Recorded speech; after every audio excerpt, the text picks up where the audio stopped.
our policies are a reflection of our fears. I'm Sam Aiko, and you're experiencing The Organic Matrix, the show that captures eternal wisdom of real human experiences to benefit the generations to come. On today's episode, we'll be speaking about the origin of rugby and how Iowa Central College took multiple national titles within an 8-year span. So welcome, Pauldo. I'm so happy to have you on the podcast today. And it's cool how we met. I came across your profile in college. I remember it when I lived in Georgia. I went to Life University and I saw that like you knew a couple of my rugby friends. I was like, this guy has cool vibes. So like I started following you. And now like what, 4 or 5 years after, we finally get to meet and talk. Well, thank you. Thank you for having me. I've been anxiously waiting for the moment just to get to speak to you, pick at your brain a little bit. I actually have a friend that goes to Life University right now and plays rugby. How's that going? Who's your friend? His name is Josh. He went to Iowa Central with me. We played rugby together. Now he's there. I think they won, what was it, a year or two ago? They won the national title.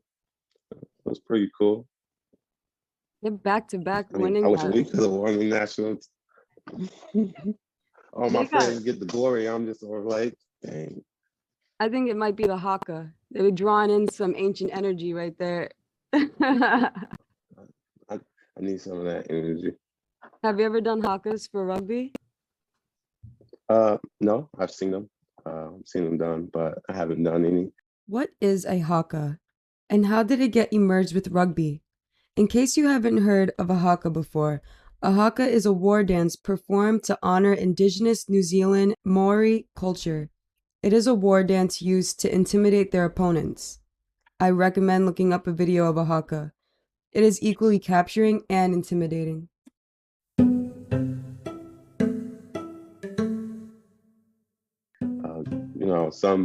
I live in Iowa, so I feel like some people feel like that would be a cultural appropriation. So it's a lot of things that we don't do, but we love to do. Speaking on that topic, it's such a hard thing to when we're being so aware to like political correctness, right? Because like in my eyes, when we like borrow things from other cultures, when I want to do it, it's usually to honor something I find beautiful. Like I just so happen didn't live there, you know what I mean? Like I understand like how Native Americans might feel like when people on Halloween are wearing like their headdresses that are like meant for their shamans and like chiefs. Like I understand the offense in that, but sometimes I just wish that it was like more loose, because that's how we keep these cultures alive, right? Like the more people around the world taking a little bit of the beauty in each culture is like how it stays alive forever. We gotta be like a walking museum, but we gotta be at least be able to let other people experience our culture, because how can we really let them know what our lives is like, what we go through, and how we just grow up and become the people that we are. We don't let them see or experience what our culture is like. Like being fascinated with Native American culture for me, like really kind of like showed me a lot about my roots that I never really noticed being an American. Like having all this diversity, it's like I'm from New York, so it's like a whole nother culture. Like the mixing bowl is like, you're not just Dominican, but feel that. You're like a part of the community.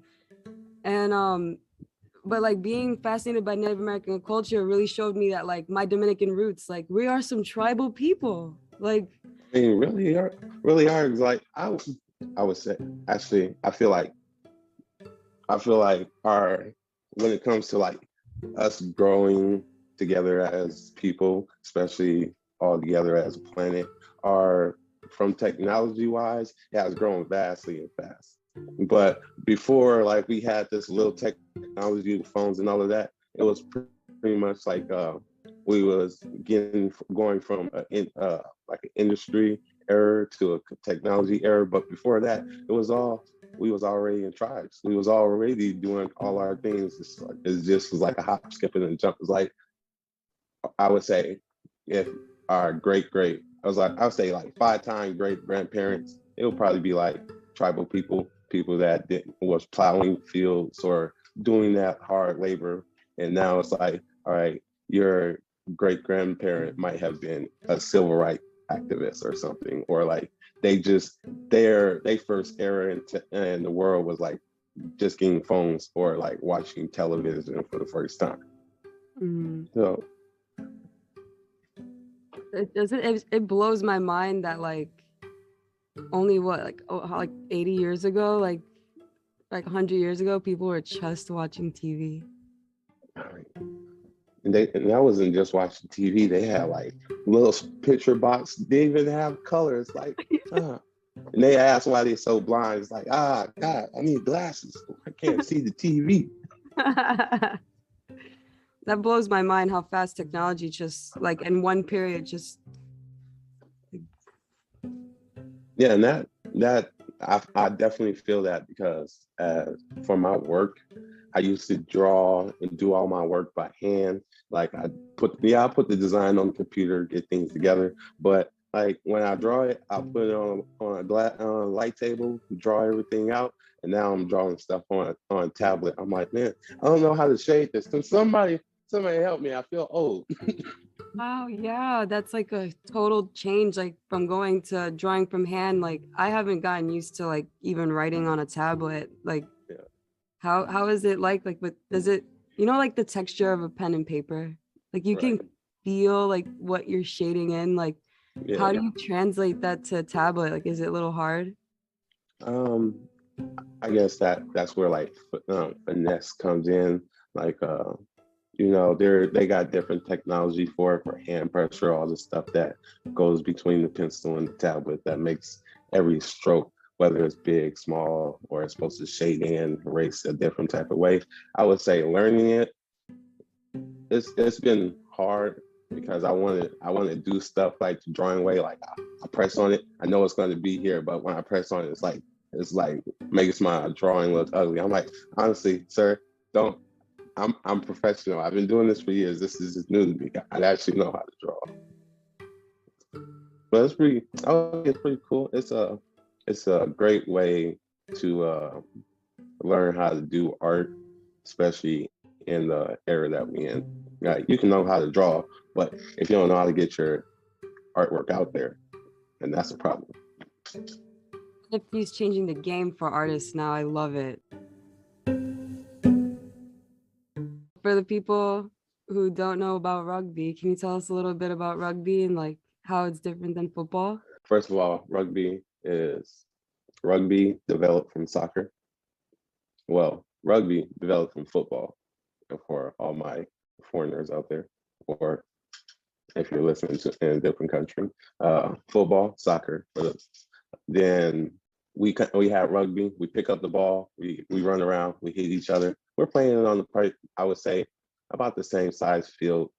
We got the same amount of time, 45-minute halves, 90-minute games, unless you play sevens rugby, which is a more faster paced game and less players on the field.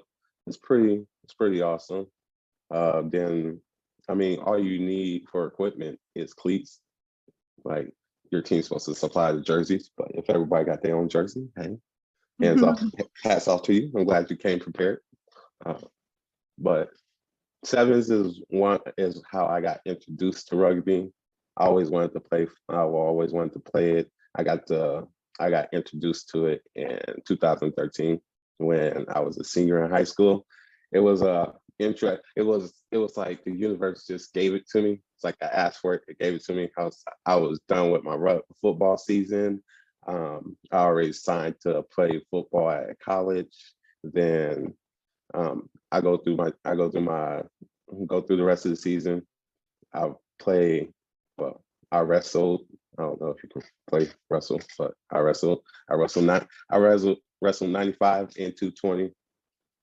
I hate it because I didn't like cutting weight. It was terrible. What was your weight class? Uh, for I would say 195 because that's what I wrestle at district and trying to go to state. But during the earlier times in the season, depending on if our other wrestler could make his weight, I might have to wrestle 220. But it wasn't fair at times. I would say that. Yeah, they're bumping you around. Yeah, but I didn't run into a lot of guys that was good, that was great. Even guys that were just about my size, my talent and skill. But a lot of the guys were younger than me. So like I'm a senior, but most of the guys were like maybe freshman, sophomore, might be a junior, senior in there. If they like crosstown rivals, I know who they were. But the freshman and sophomore, I didn't really like it because it felt like I was bullying them. It's like, coach, how you gonna do this to me? He's fresh. It's like a fresh fish in the pond. You can't do this to the guy. They got like in New York we call like old man strength. Like once you hit a certain maturity in the sport, it's like you just have this foundation of strength where like you could just club someone and like the freshman like 1,000 bricks just landed on their head. It's like the technique. I haven't learned a lot of techniques. I actually wrestled for 2 years, and that was my junior and senior year in high school. After that, I pretty much went to the military, went to college a little bit. Then when I actually did play college sports, I was 24 years old, and I went to a community college, and it was pretty interesting. Speaking of old man strength, that was real old man strength. These guys are like 19 and 18, maybe a 20-year-old there at this community college, but we're playing at D2 level, so we playing against Arkansas, we're playing against North Dakota, we're playing against high level teams. But I'm the oldest cat on the team, and at the end of the year, well, at the beginning of the year, I didn't even start for like the first couple of games. I was bench riding and handing out water. Then when it came to the end of the year, I was starting in our placement game. It was like last game of the year. A ref didn't. We felt like a ref didn't make great calls. It cost us a place to fight for the first place title. So we settled with third place, but we was ranked number 2 in the nation. So it was a little bit of a win. It was like third place, but the second place guy, we better than them. Yeah, you so there. That's amazing. That's a great feat, especially like like the underdog, like badass community college, like but playing at D2. That is mad fire. And then to be second in the in the nation is that I think that's badass because it shows like the grit. You know what I Yeah, mean? it was pretty cool. I mean, it was really awesome actually because the school was somewhat of an underdog situation, but Iowa Central as a rugby team been around for maybe like a couple of years, but since they've been a rugby team, they've been dominating. They for I would say if they have 5 years, 6 years, I would say now it's probably like 8 years. And out of those 8 years, they have like 7 national titles. Like from 15s, they have national titles in both sides, 15 versions and 7 versions of rugby. So like they got a lot of trophies. Then the school itself is a high predominantly sports school. Everybody, 90% of the student body is an athlete. That's really mind blowing. Like they're like 8 years old as a team. That's like relatively young, and they had Yeah, so many titles already. Like God yeah. bless. People there's a lot of hate. Well, it's not. I wouldn't call it hate, but people are envy of the raw talent that we have here in Iowa. Oh, well, you guys have a lot of farming, right? Yeah, I mean, we got hills. We got some hills too, but we got a lot of flat land. That even Iowa wrestling is like so fire. It's like there's a different work ethic. Like I'm thinking. I mean, depending. Well, there's a lot of small towns, and that's like one.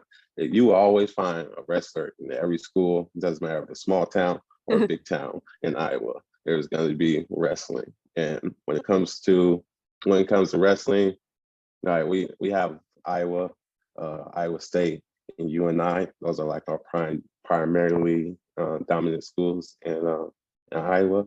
And when it comes to wrestling, it's like I would say it's like Bill Belichick trying to find Tom Brady. We got talent, and will search high and low for it. I love that. There has to be like some rich land there, because for Iowa as a total, like to have like such great sportsmen and women, like there's definitely something going on with the environment there, and I love it. In New York, wrestling just started getting big maybe like 4 years ago. So I'm excited to see how city people build discipline and where it takes them. Yeah, I think with all the things that goes on in New York, and the people that come out of between anime, boxing, just the raw talent just between sports. I mean, I think some of the cities, I think just like New York and California, I think it's unfair. It's like, especially when it comes to pro teams, it's like you have literally 3 teams of each sport, or like 2 teams of each sport. It's like, we don't have pro teams in Iowa. We are in the center of the United States, and we don't have a pro team. The only thing that's hot are our college teams. I'm hoping that things evolve with the sports world like that. And I can see that you're contributing to it, because you coach for your college too, right? No, I just played. I just went. I was at the end of my cycle for being eligible to play in like national games. So I was like, all right, I still got some NCAA eligibility left. Yeah, I'm old. Let me go just do it, get the experience, have fun. Then 2 years later, it's like, oh, well, actually, the next year is like that was my last year. So I was like, cool. I might think about just becoming a referee. That's just as good. I don't have to get hit, but I get to be in the center of action. Yeah. I think that's the next level when it comes to any athlete. It's like if you really want to be entwined with the sport, being a referee, that's the best. Especially if you're non-biased against things. Like some people, it's like, yeah, I'm gonna help this team out. Like I went to that school, so I gotta help my boys out. Nah, my players hate. I refereed one game with my team playing. They hated me so much. Because like you've been calling more stuff here than you do at practice. I was like, you got to get better somehow. I mean, they doing terrible too. I don't know what to tell you. Come on, you're up by 2 points. I don't like can you just drop it? That's valid. And like reffing, like you said it like the best, like in the center of all action. And you like that's like you're right, mastery levels, like you know the rules. You're holding them accountable. Like you're the judge. That's badass. I think if you want to be a great athlete, even if you want to compete in the Olympics, that'd be like a great like attribute to have on your chart. Like if you're a ref for maybe like your small town, or do reffing in your state or like in your region like that, and you know the rules. That's how I play. That's how I got better at rugby. It's like, oh, I know the rules, so I know what I can and can't do. So all these fresh people that's coming in, it's like, man, how can you do that? That's not fair. It's like, did you read the rule book? Like they tell you all the stuff you can't do. So I'd be like, all right, this is all the stuff I can't do. That can tell me all. Now that gives me so much range for all the stuff that's possible. It's like, all right, I can do this, I can do that. I gotta fit something new into my game that just make me a little bit better. I respect that so much. I really do. That explains like your bio. Like you have that symbol that a lot of people misinterpret as like the swastika, but it means like organization and chaos and spirituality. And like I can see where like you're clever, being able to like know your rights like that.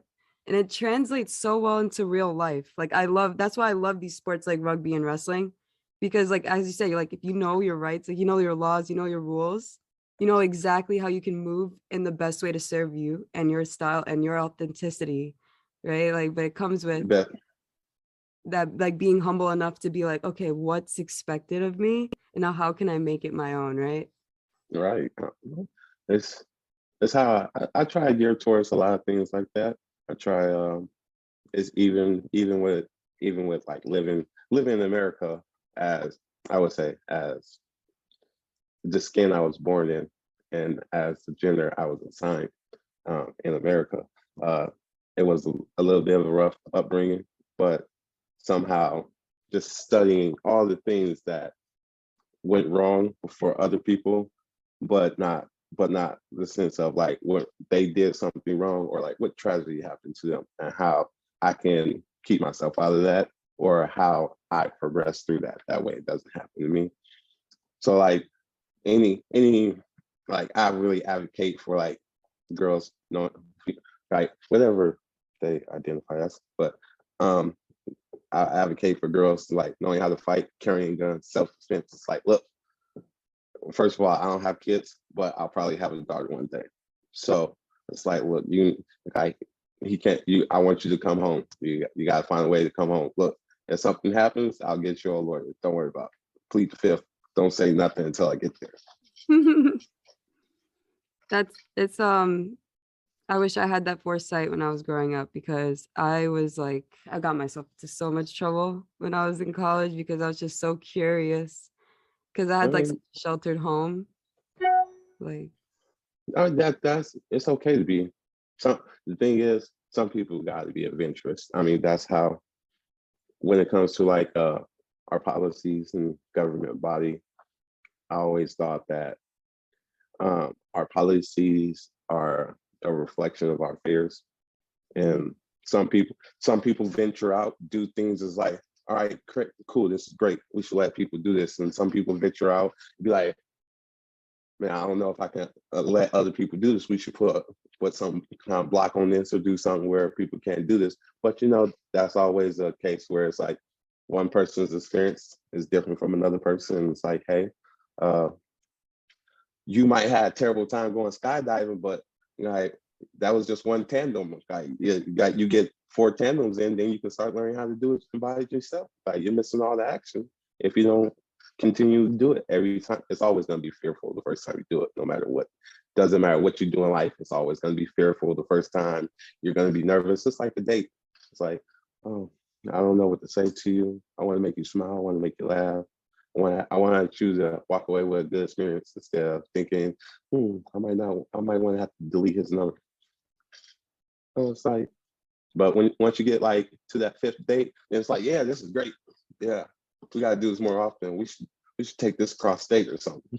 I love that mindset. And I think that's what people need to hear right now because like we're coming like healing from the pandemic and everything that is happening like with the war in Palestine and the war in Ukraine right now. Like there's a lot of fear going on right now. And like we have to be allowed to know that it's okay. And I never thought of that like as policies being an example of fears. And I think that's so well articulated because that can bring a whole nother nature, like a whole nother attitude on how we can process fear.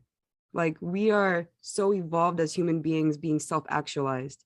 And if we could start getting along with our bodies instead of trying to bend them and force them to be a certain way, like I've noticed that a lot of people are not in harmony with their mind and their body. Like in my human experience, it's like my body is like a pet.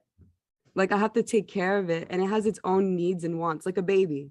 Like my inner Right. child is like my physical body. And then like I have this mind that's working a million minutes a mile. A million steps a Miles mile. of it. I got you.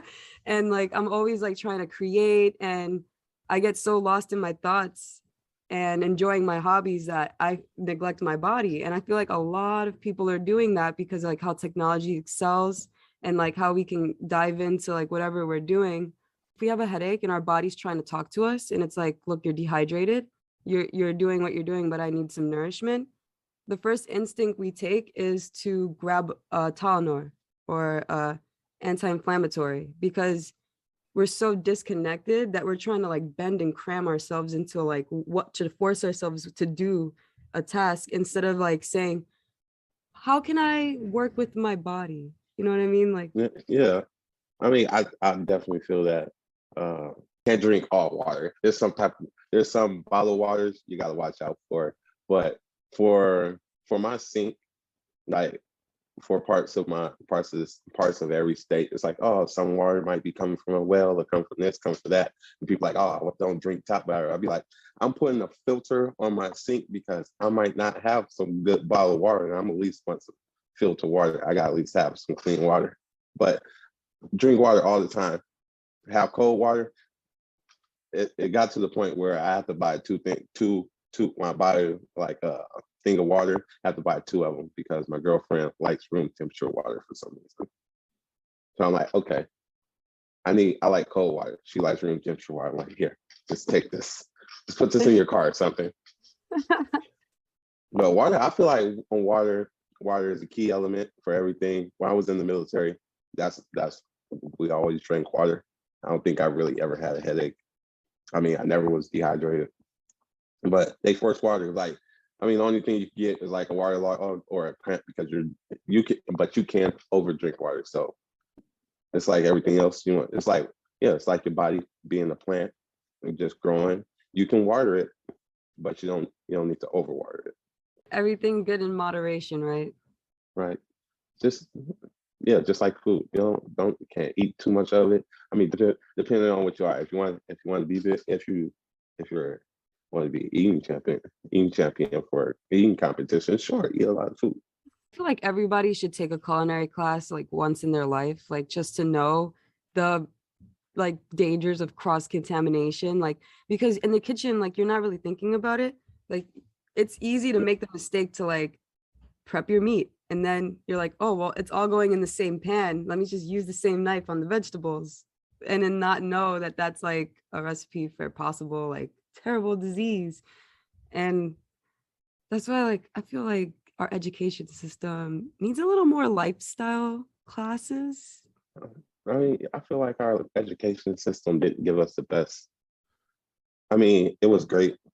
They gave us the structure they needed us. But like, if they would have gave us more home ec, they took out home ec. There's a lot of schools where there's still home ec, shop classes, and things like that. But those are like really big schools, major schools that have a lot of money, probably. But like, if we had classes throughout time just showing you how to cook, take care of yourself, do your taxes, and be an actual adult, yeah, I tell you, people won't even drop out of school. Mm-hmm. Yeah, definitely. Like after I graduated, like I went through this whole journey of trying to find like the best career that fits like my personality. And so I know I'm not employable. Like I'm a good employee, I work really hard, but there's no joy in it for me. Like I have something inside of me that like wants to start a movement. So um what I became an entrepreneur, and until like very much after years of going to school, now I find it useful. But I wish that I spent like, instead of going to school for like 6 years and like dropping out, going back in, changing my major like again and again because I didn't Right. really know who I was. Like I wish I was able to find this career, because then I would have taken so many different classes. Like now I'm into video production. Like if I had more teachers, mentors, like help me find what I would want to do. And then if I was able to niche that early in my life, like I would have been knowing how to like edit videos, knowing how to do my podcast, learning how to master my message. And now I actually want to go to school and like learn how to write again, because now I'm like writing articles and blogs. So like I feel like while we're young, that's where we should be like being introduced to introspection and like meta-analysis, so we could actually like apply our passions and our talents right away to something that we love. Because I never succeeded in school until I found a subject I liked. I was never a bad student, but I had That's bad grades. understandable. But when I found something and I found the right teacher, I was excelling. So yeah, and I hope like conversations like this, the right person listens to it. We can start making movements toward helping our youth find themselves without so much trial and error. I mean, everybody's the right person when they're listening. It's the question of, what are you the listener, what are you going to take from this today? Like, you don't, even if you don't listen to the whole thing or you skip around, what parts are really going to resonate with you when you are at your lowest moment? Or as I thought about it, I've heard over the past week, I've heard people's struggles, like, I've been through this, I've been through that, or I've been in an abusive relationship, I just got to this, I'm doing better in this place now. And I always thought, was like, we were weak. We were at our weakest moment, we did something that made us strong. So I was like, so I figured that's actually our strongest moment. So my thought was, in our strongest moment, how weak are we? Especially then I was thinking, like, yeah, like, maybe like, for anything else, you could think, like, maybe a zombie apocalypse. Like, hey, you've been running all day, you tired, like, you just jumped to the ledge, all you gotta do is pull yourself up. Can you pull yourself up? That question lived rent-free in my mind throughout my whole wrestling career. I was like, I have to learn muscle ups in case of the zombie apocalypse. I gotta pull myself up, at least my body weight. If anything, you gotta at least pull yourself up, whether it's mentally, physically, whatever weight that you have. That if you learn how to master pulling yourself up, you can master just getting up from anything. Sometimes, at this point, people that just be hanging from stuff, looking like a flagpole and everything, I'm like, I don't know how you got the muscle strength and upper body to do that. Pretty impressive, but like, I need him on my team. Yeah, like, how do you even practice that? Like, it's like the stretches in the day. I want to know, like, what do I need to do in the day? I don't want the meal prep. I just want the exercise. That's a lot of side planks, like, all day, every day. If you haven't heard about Anchor by Spotify, it's the easiest way to make a podcast with everything you need all in one place. Let me explain. Anchor has tools that allow you to record and edit your podcast right from your phone or computer.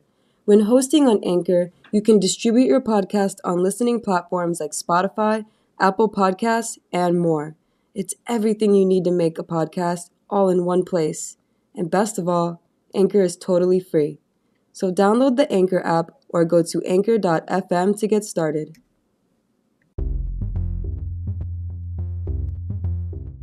My favorite quote from this interview is, "Our policies are a reflection of our fears." Putting this statement into perspective inspires me to be more patient when trying to understand the rules and regulation that are present in our lives, society, and parental figures. I hope you found this conversation insightful and thought-provoking. Our next episode will be a continuation of our conversation with Pauldo Yetti Musa.